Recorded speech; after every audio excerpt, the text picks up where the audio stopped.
The scream that night shook the whole of Ugbato city. It was not the kind of scream that came from pain of childbirth or the laughter of women at a festival. It was the scream of a woman who had seen death itself. Yet what she saw was worse than death.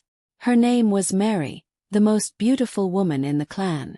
She had married John, the richest man everyone envied. People said her luck was brighter than the moonlight. She wore the finest wrappers, her fingers glittered with gold, and she lived in a house that looked like a palace. But that night, inside that palace, she discovered something no human heart was ready to carry. Mary's trembling hand pushed open the heavy wooden door that John had always locked and warned her never to enter. The lantern in her hand shook as her body shook. And then she froze. Inside the secret chamber was a sight that tore her soul into pieces. There were coffins lined against the wall. But not empty coffins. In them lay the bodies of women, young women, dressed in wedding gowns, their faces painted with smiles that looked frozen in death. Their skin was pale, their lips sealed. And in the middle of the room, John stood with a blood-stained robe, holding a knife that still dripped red. Mary's scream echoed as her lantern fell and shattered on the floor. John turned slowly, his eyes dark like a grave. "Now you know my secret," he whispered, his voice calm but deadly. Mary stumbled back, her breath caught between her teeth. But before she could run, John stepped forward, his knife glinting in the dim light. And then, the story began long before that night, when Mary was just a simple girl who believed in love. Mary grew up in a small mud house at the edge of Ugbato city. Her father was a palm wine tapper, and her mother sold vegetables in the market. They were poor but honest people, and they taught Mary that love was the greatest wealth anyone could have. But Mary's beauty became her curse. From when she turned 16, suitors from every corner of the city knocked at their little wooden door. Some were farmers, some were hunters, and some were traders. But none had the wealth that John had. John was the richest man in the clan. His compound stretched like a king's court, filled with servants who bowed whenever he passed. His goats were fatter than the cattle of 3 villages combined. His wives had died one after another, but nobody ever asked too many questions. They only whispered behind their hands. Still, John was respected, even feared. So when he came to Mary's house with 20 bags of rice, 10 cows, and a chest of shining gold as bride price, her parents bowed to the ground. "Mary, this is your chance," her mother said, tears of joy running down her cheeks. "You will never know hunger again." Mary hesitated. She had dreamed of marrying a man for love, not wealth. Her heart leaned toward David, a poor but kind fisherman who had promised to love her till the end of his life. But how could she refuse her parents, when John's wealth was staring at them like the sun? The wedding was grand. Drummers beat their talking drums until the sky itself shook. Women sang, men danced, and Mary's beauty shone brighter than all the candles lit that day. Everyone said she was the luckiest woman alive. Everyone, except Mary herself. For as she sat beside John, her heart trembled like a trapped bird. At first, marriage to John seemed like a dream. He gave her clothes finer than silk, food richer than honey, and gifts that dazzled her eyes. Servants carried her wherever she wished. The people bowed when she walked through the market. Yet, in the middle of all this splendor, Mary felt a shadow in her home. John never allowed her into his private chamber. He said it was where he kept his business accounts, his treasures, his secrets. "No wife of mine enters there," he told her, his eyes sharp as a knife. And there were other things. Sometimes at night, Mary would wake to hear John whispering in the dark. His voice was soft, almost like he was chanting. When she asked who he was speaking to, he would smile and say, "Go back to sleep, my love." But the smile never touched his eyes. One evening, as the sun sank red behind the hills, Mary sat alone in the courtyard. Her childhood love, David, walked past the gate. He was thinner than before, his clothes ragged from hard labor at the river. Yet his eyes still burned with the same fire. "Mary," he called softly, careful not to draw attention. "Are you happy?" Her lips trembled, but she forced a smile. Yes, I am married to the richest man in the clan. I should be happy. David shook his head. Riches are not always blessings, Mary. Sometimes they are curses. And then he walked away, leaving Mary's heart heavy like a stone. Days turned into weeks, and Mary's curiosity about John's chamber grew. She told herself she would never look, but the thought gnawed at her like a rat in the dark. Then one evening, John was called away for a business meeting in another town. Before leaving, he locked the chamber door and hung the key on a chain around his neck. But when night fell, Mary noticed the chain lying carelessly on the table. John had forgotten it. Her hands shook as she picked up the key. Her heart beat so loud she feared the servants could hear. She walked to the chamber door, her body trembling. The key slid into the lock. Blick. The door opened. The stench hit her first, thick, heavy like rotten flowers. She lifted the lantern higher and stepped inside. That was when she saw them. Orphans. Women in wedding gowns. Faces pale and cold. And John standing there, though he was supposed to be away. His robe red. His knife sharp. Now you know my secret, he said again, stepping toward her.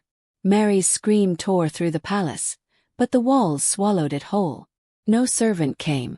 No neighbor heard. She tried to run, but her legs felt like stone. John raised his knife. And then, John's knife glistened in the lantern light as he raised it higher. His eyes colder than the coffins behind him. Mary's chest tightened. For a moment, she thought this was the end of her story. Her name would be added to the silent brides whose lifeless eyes stared from their boxes. But then John paused. His hand trembled slightly, and he lowered the knife just enough for Mary to breathe again. You shouldn't have come here, he said, his voice low, deadly calm. But since you did, you cannot leave the same way you entered. Mary stumbled back, her mind racing. She thought of her parents, who believed she was safe in the richest house in the city. She thought of David, who had warned her about curses hidden in riches. She thought of the women in the coffins. Their frozen faces looked like they were begging her to escape and tell the world. John, please, she whispered, tears rushing down her cheeks. I won't say a word. I swear it.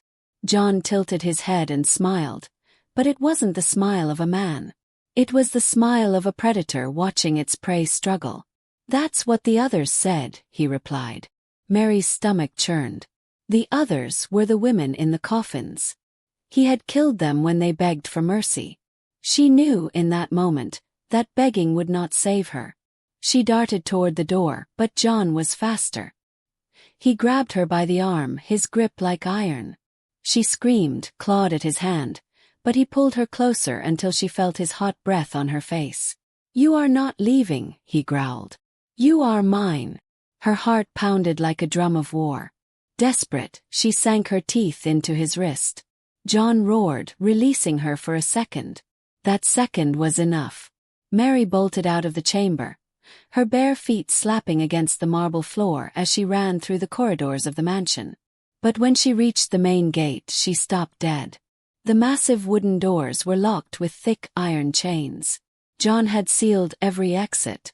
Panic flooded her chest. She turned left, then right, searching for a way out. Behind her, footsteps echoed. Slow, steady, confident. You cannot run from me, Mary. John's voice thundered through the hall. This house is mine. And now so are you. Her eyes darted to the courtyard. There in the corner stood an old well. It was deep, dark, and said to be cursed. People whispered that anyone who went near it never returned.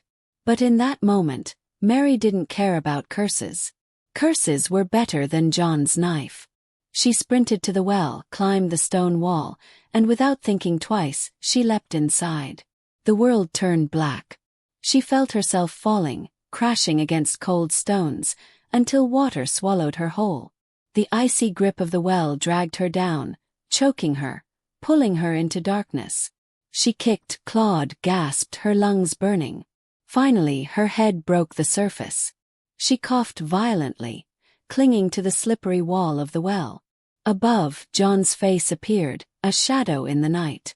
"Stay down there, Mary," he said, his voice like thunder rolling across the hills. "The dead belong with the dead." And then he dropped the heavy wooden cover over the well, sealing her inside. Mary screamed, but the cover muffled her voice. The walls of the well dripped with cold water, the air smelled of rot, and the surface above was too far away. She clawed at the stones, slipping, falling, bruising her hands. She felt hopeless, trapped between death and something worse. But then something moved in the water. Hand. A human hand brushed against her leg. She froze. Slowly she turned. Beneath the surface, pale faces stared up at her. Faces of women, their hair floating like snakes, their eyes wide open. They were the brides of John, the women he had killed, their bodies thrown into the cursed well. Mary's scream echoed inside the narrow walls as the ghostly hands reached for her ankles, pulling her down. She kicked, fought, but the grip was strong. Tears mixed with the cold water as she struggled. Suddenly, she remembered David's words. Riches are not always blessings. Sometimes they are curses. Was this the curse he had meant? Was she about to join the others, trapped forever in this watery grave?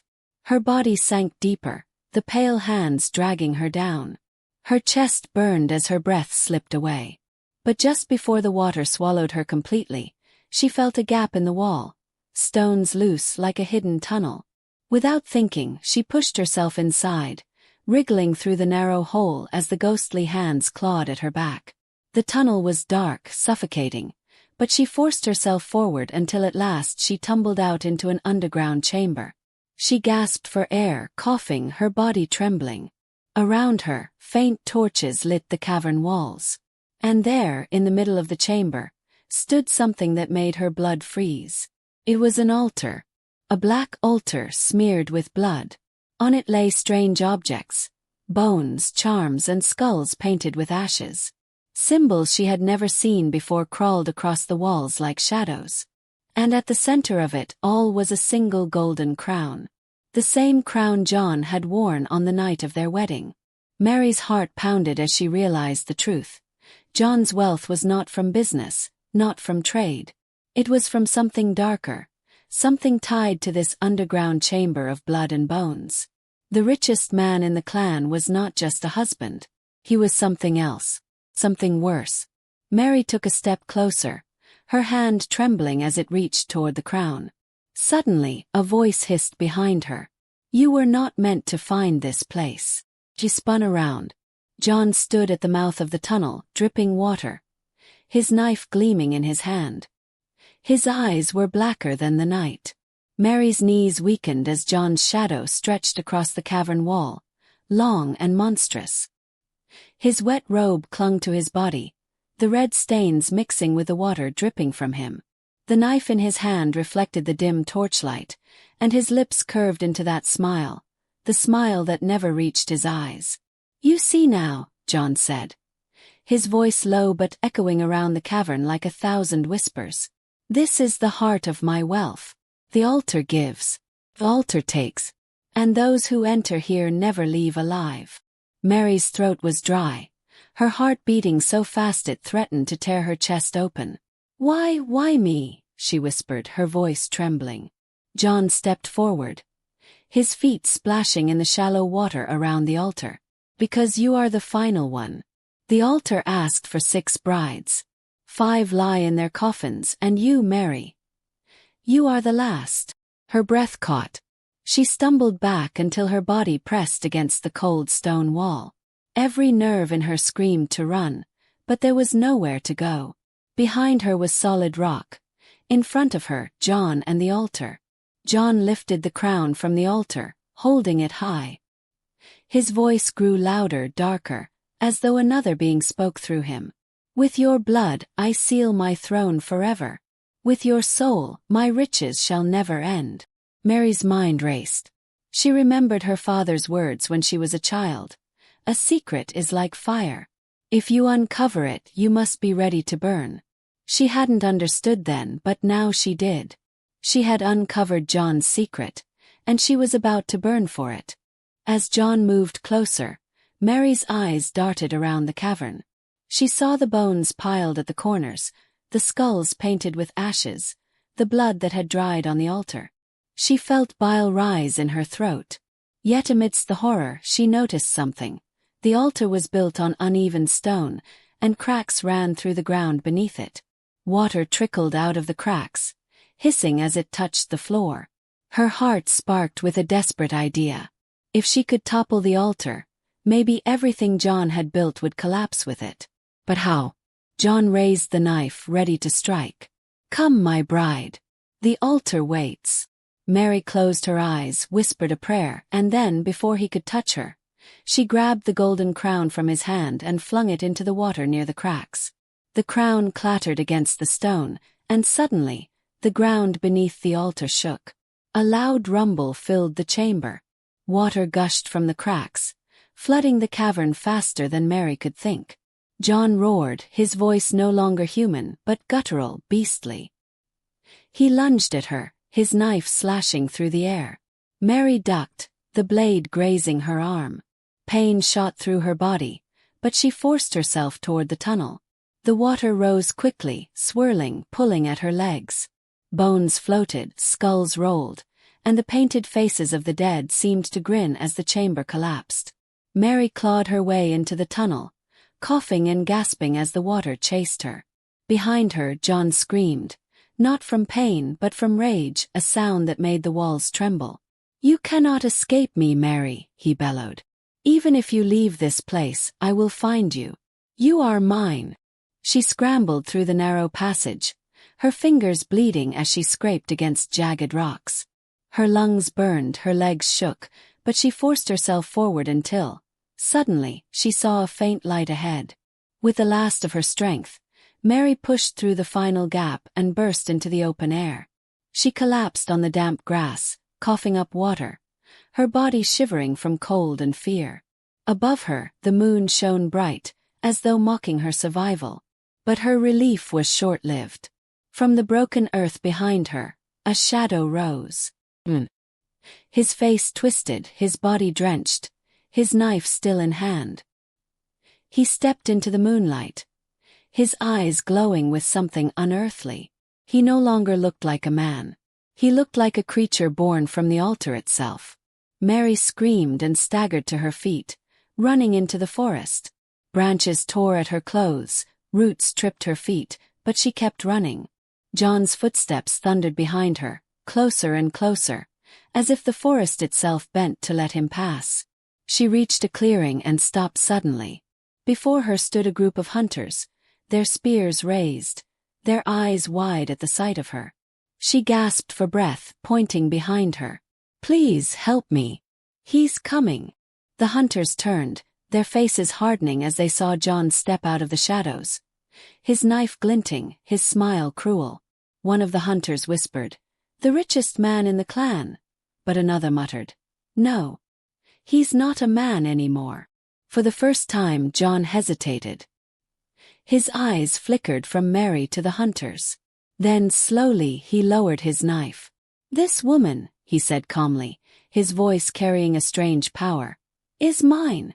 Hand her over, and no harm will come to you." The hunters looked at each other, fear in their eyes. John was powerful, respected, feared. Who dared to stand against him? Mary dropped to her knees, her voice breaking. "Please, he is a killer. He murdered his wives. He keeps their bodies in coffins. He worships the altar of blood. Please don't let him take me back." The clearing grew silent. Even the night birds stopped singing. The hunters exchanged glances, torn between fear of John and pity for Mary. Finally, the eldest among them stepped forward, planting his spear firmly into the ground. "We have heard whispers for too long. Tonight we see the truth with our own eyes. John, your secret ends here." John's smile twisted into fury. He lifted his knife and let out a roar that shook the forest. "Then you will all join her in death." He lunged forward. John charged with the speed of a beast, his knife slashing the air as the hunters braced themselves. Spears clashed against steel, the forest echoing with the sound of war. Mary screamed and stumbled back, her heart pounding, her body trembling. She wanted to run, but her legs refused. Something inside her told her that no matter where she ran, John would follow. This fight had to end here, or never. The eldest hunter thrust his spear forward. John caught it with his bare hand and snapped it in two as if it were a twig. His eyes glowed brighter now, burning with a light not of this world. The younger hunters gasped and stepped back, fear gripping them. John laughed, a deep, chilling sound that made the ground itself tremble. "Do you see now?" he bellowed. "No man can fight me. Am eternal. The altar has made me a god." With a single swipe, he cut through another spear, the blade nearly grazing its holder. The hunters faltered, their courage wavering. Mary's chest tightened as despair crept into her soul. She thought of the coffins, the brides, the altar, and the curse. Was this how her story ended? Another nameless victim, swallowed by John's darkness. But then the eldest hunter shouted, his voice steady, commanding, "Stand your ground. He is no god. His power is tied to blood and bones. Break the tie, and he will fall." Mary's eyes widened. The crown, altar, the bones. Everything John had was tied to that cursed place beneath the earth. If it was destroyed, perhaps John would no longer be untouchable. But how could she make them believe when fear already drowned their courage? John lunged again, this time slashing one of the hunters across the chest. The man fell with a cry, blood staining the forest floor. Mary's scream tore through the clearing. Another hunter tried to avenge him, but John twisted, stabbing the man in the side before tossing him aside like a rag doll. Mary's breath came in short, panicked gasps. The hunters were brave, but they were men of flesh. John was something else, something born of shadows and greed. She knew in her bones that brute strength would not defeat him. Her eyes darted to the ground. The soil was damp, the earth was soft. And then she remembered the altar shaking, the cracks spilling water when she had thrown the crown. If the earth could open once, maybe it could open again. "Bring him closer to the ground," she shouted, her voice breaking. "The earth will take him." The hunters looked at her, confused, but the eldest understood.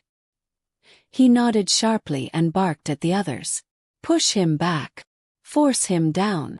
With renewed courage, the hunters circled John, their spears jabbing, not to kill, but to drive him toward the center of the clearing where the ground was weakest. John roared, slashing wildly, but their unity slowed him. Each strike he gave left him open to another spear pushing him back. Slowly, step by step, the hunters forced him onto the soft earth. Mary fell to her knees, digging her hands into the soil, whispering prayers. "Please, if there is justice in this world, let the earth swallow him. Let his curse end tonight." John's eyes darted to her, and for the first time, she saw something flicker across his face. Fear. "No!" he screamed, his voice breaking into a guttural roar. "You cannot undo what the altar has given. I am greater than death itself." He lunged toward Mary, breaking past the hunters. His knife gleamed as he raised it high above her. Mary's heart froze. But just as he struck, the ground beneath his feet gave way. The soil crumbled, the earth cracked wide open, and John's body plunged downward with a roar that shook the trees. Mary scrambled back, gasping, as the ground swallowed him whole. The hunters staggered, clutching their spears, watching in shock as the soil sealed itself over John, leaving nothing but silence. No trace of his body, no sign of his knife. Only the faint echo of his voice, whispering through the wind. "You are mine, Mary. You will always be mine." Mary collapsed, her body shaking violently. The hunters surrounded her, their faces pale, their breaths ragged. "Is it over?" one asked. "Is he gone?" The eldest hunter frowned, staring at the ground where John had vanished. No man who feeds on blood leaves this world so easily. His body is gone, but his shadow lingers. He will rise again if the curse is not broken. Mary's heart dropped. She thought she was free, but his words chained her again. Tears blurred her vision as she clutched her chest. "What must I do?" she whispered. The eldest hunter placed a heavy hand on her shoulder. "The altar must be destroyed. The crown must be shattered. Only then will his spirit fall silent. Until that day, you are bound to him. Bound to him." The words echoed in her ears, louder than her own heartbeat. She was no longer just Mary, the poor girl who married the richest man in the clan. She was the last bride of a cursed man, tied to him until his altar fell. As the hunters carried the wounded and prepared to leave the forest, Mary looked back at the ground where John had sunk. The moonlight fell across it like a pale shroud, and in the silence, she swore she heard his whisper again, closer this time, almost inside her mind. "You may have escaped tonight, Mary. But the dead never rest, and neither will I." The wind howled, carrying his words through the trees. Mary hugged herself, shivering, knowing deep inside that her battle had only just begun. The days that followed were not days of peace. Even though John's body had been swallowed by the earth, Mary could not sleep. Every night, she woke drenched in sweat, her ears filled with whispers that did not belong to the living. Sometimes she saw him in the corners of her room, his shadow moving when no light flickered, his voice curling through the dark like smoke. "You are mine, Mary. My last bride." Her parents came to visit her, expecting to see the glow of wealth around their daughter. Instead, they found her pale, trembling, and broken. "Mary, what is wrong?" her mother asked, clutching her hands. "You live in a palace. You should be happy." Mary wanted to tell them everything, but when she opened her mouth, her throat tightened. It was as though John himself gripped her tongue from the grave. The words refused to come out. She only shook her head, her tears saying what her lips could not. That night, the eldest hunter visited her secretly. His name was Peter, a man with hair gray as ash but eyes sharp as fire. He stood at her door, leaning on his spear. "You cannot hide from what you saw," he said softly. "The curse will not leave you. Not until the altar is destroyed." Mary's voice was weak, trembling. "But how? The altar is deep underground. And John, he is still there waiting." Peter nodded grimly. "That is why we must go. You, me, and those willing to fight. But Mary, understand this, the altar feeds on fear. If we are not strong, it will eat us alive." Mary swallowed hard. She was just a woman, not a warrior. Yet she knew Peter was right. If she did nothing, John's shadow would haunt her forever. If she fought, perhaps she would die, but at least her death would mean something. At dawn, she met Peter at the edge of the forest. 5 hunters stood waiting, their spears gleaming, their faces set in grim determination. David was among them, her childhood love, the fisherman whose warnings she had ignored. His eyes met hers, burning with a mixture of anger and something softer, something like sorrow. "You should not be here," David said, his voice low. "This is not your fight." Mary shook her head. "It is mine more than anyone's. He chose me. He bound me. I must end it." David's jaw tightened, but he said no more. The group set out into the forest, their feet crunching against fallen leaves, the morning mist wrapping around them like shrouds. Birds did not sing. Even the wind seemed to hold its breath. Mary felt the air grow colder with every step, as though they were walking not into a forest, but into the belly of something alive. At last, they reached the broken ground where John had vanished. The soil was still damp, the earth scarred with cracks. Peter raised his spear and struck the ground 3 times. The earth groaned, splitting open once more, revealing the dark tunnel that led to the altar. One by one they descended. The air grew thick and foul, filled with the stench of decay. Their torches flickered, casting shadows that danced on the walls. Mary's hands shook as she clutched her lantern, but she forced herself forward. At the end of the tunnel the chamber appeared. The altar still stood, though the flood had receded.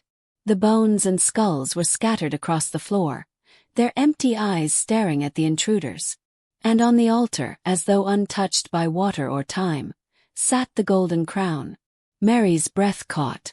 Her chest tightened. She remembered the night John placed that very crown on his head, the night he promised her riches and safety. Now she saw it for what it was. A crown of death. Peter whispered, "We must destroy it. Shatter it to dust." But before anyone could move, the ground trembled. The torches flickered violently. And then, from the shadows behind the altar, a figure rose. His body was no longer flesh. His skin was pale as ash. His eyes burning like fire. His robe clung to him, dripping with endless water, and in his hand gleamed the same blood-stained knife. "You dare return to my throne," he hissed, his voice echoing with 1,000 whispers. "You dare touch what is mine." The hunters raised their spears, forming a circle around Mary. David stepped forward, his jaw tight. "Your reign ends tonight, John." John's laughter shook the cavern. "Ends? Well, it begins." He leapt with inhuman speed, striking down one of the hunters before the man could even raise his spear. Blood sprayed the altar, and the crown glowed brighter, feeding on the sacrifice. The ground shook harder, cracks splitting across the chamber floor. "Do not let him spill blood," Peter roared. "Every drop makes him stronger." Mary's heart thundered. She knew what had to be done, the crown, altar. If she could destroy them, John would lose his power. But how? No spear or knife could break such a cursed object. Her eyes darted to David, whose spear gleamed in the torchlight. The tip was carved from pure iron, blessed by his late father, a fisherman who had used it to slay river beasts. Mary felt a strange pull in her chest, a whisper in her ear. "The altar fears iron." She turned to David, her voice desperate. "Your spear, the crown. Strike the crown." David's eyes met hers, torn between protecting her from John's blade and obeying her call. His hand trembled, but finally he nodded. He spun, thrusting his spear straight at the crown. The iron tip struck the golden surface, and the cavern erupted. A blinding light burst from the altar, throwing everyone to the ground. The crown cracked, shrieking as though it were alive. John screamed, his body twisting, his face contorting in agony. He dropped his knife, clutching his chest as black smoke poured from his mouth. Mary shielded her eyes, her ears ringing from the force of the explosion. She could barely breathe, barely think, but through the chaos she heard John's voice, roaring above it all. "You think this ends me?" he bellowed, his form shattering like glass. "I will rise again, Mary. I will follow you beyond the grave. You are mine." The crown split into pieces, and the altar collapsed, stone by stone, until the entire chamber began to cave in. Rocks tumbled from above, water gushed from the cracks, and the hunters scrambled to escape. "Run!" Peter shouted. "The cavern is falling." Mary staggered to her feet, her legs weak, her ears deafened by the roar of the collapsing earth. David grabbed her hand, pulling her toward the tunnel. Stones crashed around them, water rising fast, the ground splitting beneath their feet. But just as they neared the exit, Mary froze. In the rubble, half buried beneath the stones, lay the crown, broken but still glowing faintly. And for a split second, she swore she saw John's face flicker across its surface. His eyes locked on hers, his smile cruel. She screamed, and then, the screams of the women echoed across the night like broken drums. The moon hung pale above the clan, casting a silver glow on the ground where the richest man lay exposed. His face pale, his lips dry, his body trembling. The secret that was once buried in whispers now crawled out in full light. His wives wailed in shock, but Rose stood frozen, staring at him. Her heart pounded, her hands shook, and for the first time, she saw him not as a husband, not as the richest man, but as something else, something darker than death itself. The elders gathered quickly. Their long sticks struck the earth, and their eyes burned with anger. "We warned you, Rose," one of them said, his voice heavy with sorrow. "We told you that gold shines, but it can also blind. Now you must carry the burden of this truth." But Rose could not breathe. She could not move. Her mind raced back to every smile, every gift, every soft word he whispered to her. It was all a trap. The man she thought she married was a shadow. He had built his wealth not only from blood rituals but from selling secrets of the clan to strangers from outside. And worse, he had buried his first 3 wives under the foundation of his mansion, their souls chained to his fortune.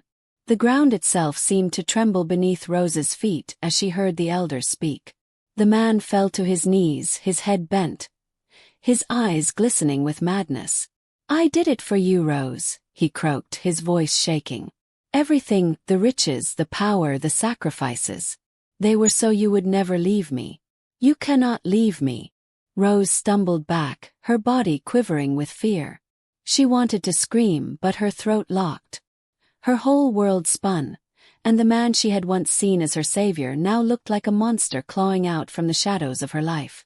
Suddenly, a gust of wind blew across the compound, scattering ashes from the ritual fire. The flames roared higher, almost unnaturally, as if the spirits themselves had awakened. And then it happened. The earth beneath the man cracked slightly, a low growl rising from below. The ground seemed hungry. The villagers gasped. The elders rushed forward, chanting old words, words Rose had never heard before. The man screamed, clutching his chest as his body convulsed. His voice broke into the night like a wounded animal. "No! Don't take me! Don't!" The ground shook again. Dust rose. The drums that once celebrated him now fell silent. Every villager stood frozen, their wide eyes fixed on the man as the earth groaned louder. Rose tried to run, but her feet refused to move.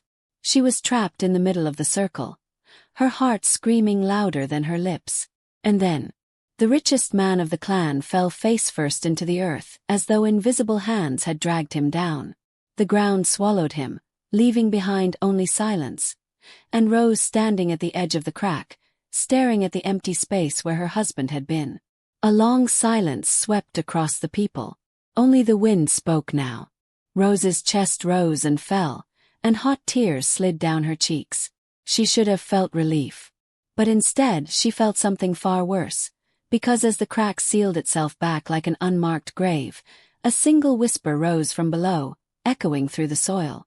It was his voice, and it said her name. Rose! The villagers scattered in fear, children screaming, elders weeping.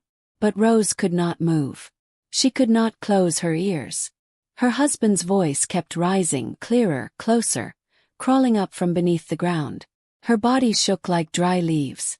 And then, from the center of the earth, a pale hand slowly pushed upward through the dirt.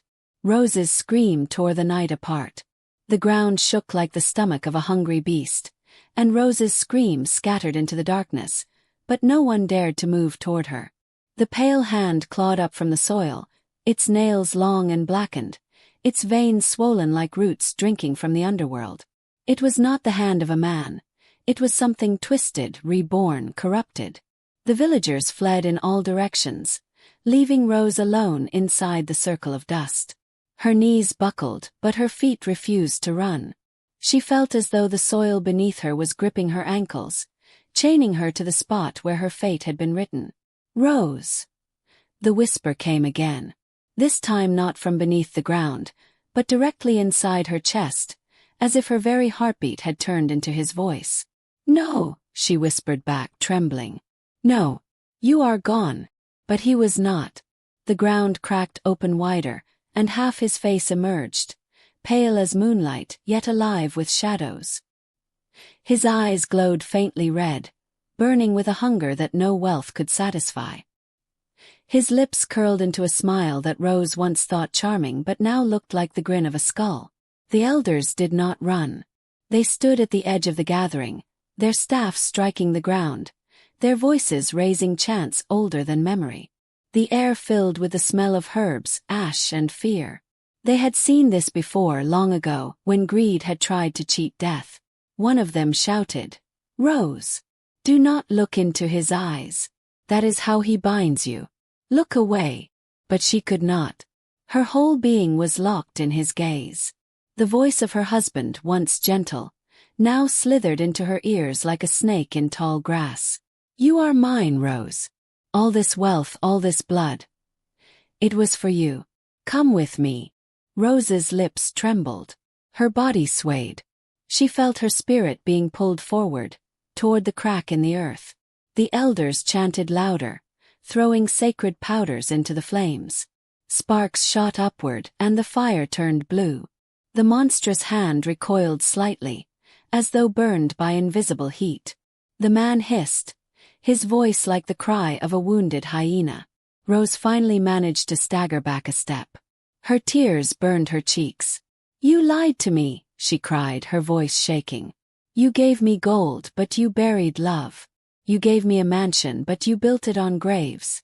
You killed them, your wives, your clan, even your own blood." The earth moaned. The crack widened again, dust exploding upward. His voice thundered, no longer human. "They were weak.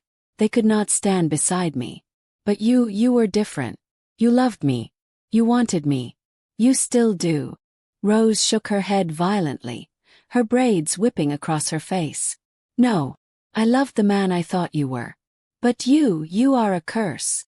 The villagers had gathered again at a distance, their eyes wide, their children clinging to their mothers' backs.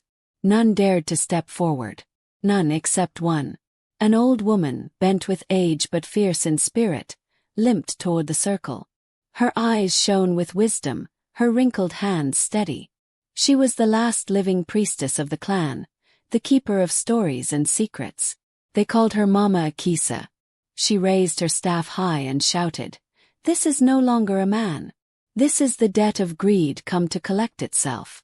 Rose, you must decide tonight. Will you be chained to his curse, or will you cut yourself free?" Rose's heart thundered. "How? Tell me how." The priestess pointed at the mansion that loomed over them, its walls glistening under the moonlight. "His power is tied to the blood buried beneath that house. Burn it. Burn the wealth he built on bones. Only then will his grip on you break." The villagers gasped. To burn down the richest man's mansion was unthinkable. It was the pride of the clan, a fortress of wealth. But Rose knew in her bones that the priestess spoke truth. The man's face twisted with rage. His voice thundered like storm clouds. "Do not listen to her. Rose, everything in that house belongs to you. If you burn it, you burn your future, your throne, your power. They envy you. They want you poor, crawling, forgotten." Rose's chest tightened. The battle inside her raged louder than the chants around her. She thought of the silks, the gold, the endless food, the servants bowing to her. For a moment the temptation shook her. Could she really throw it all into fire? But then she remembered the eyes of the three wives, eyes she had never seen alive but had seen in her nightmares since she moved into the mansion. The eyes that had stared at her from the walls when she slept. Her decision cracked like thunder inside her. She screamed, her voice filled with a strength she did not know she carried. "I will not be queen of graves. I will not be bride of shadows."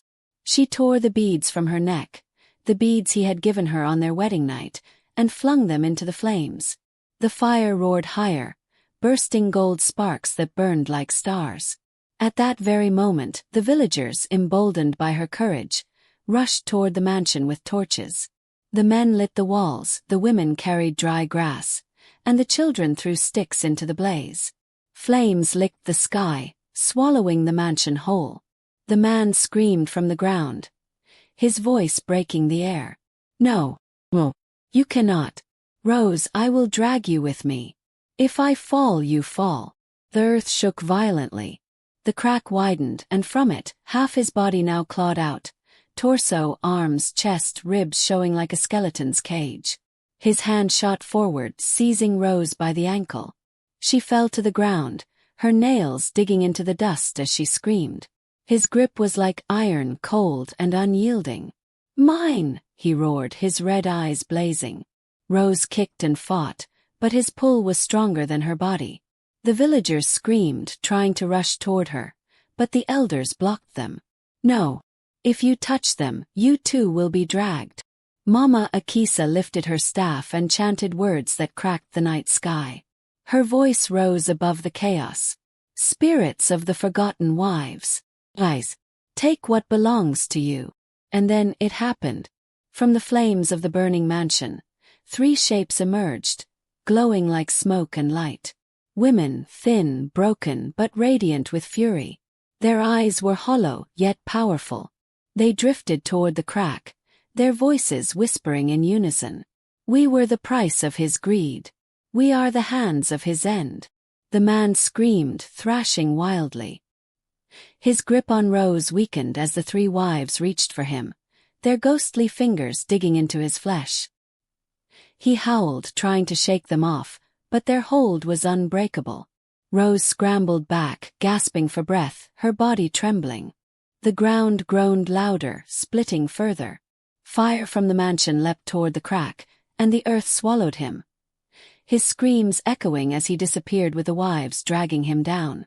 Dust and flames shot upward, and then silence. The crack sealed shut. The mansion collapsed into ash. The night grew still. Rose lay on the ground, her chest heaving, her eyes wide with terror and relief. Slowly, the villagers approached, their faces pale with awe. No one spoke for a long time. Finally, Mama Akisa placed her trembling hand on Rose's shoulder. "It is finished," the old woman whispered. "The curse is buried. But remember, child, greed never dies." "Wait," it whispers. "It will rise again if we forget." Rose sobbed into the dust, her body shaking. She had lost everything, her wealth, her home, her dreams of being a queen.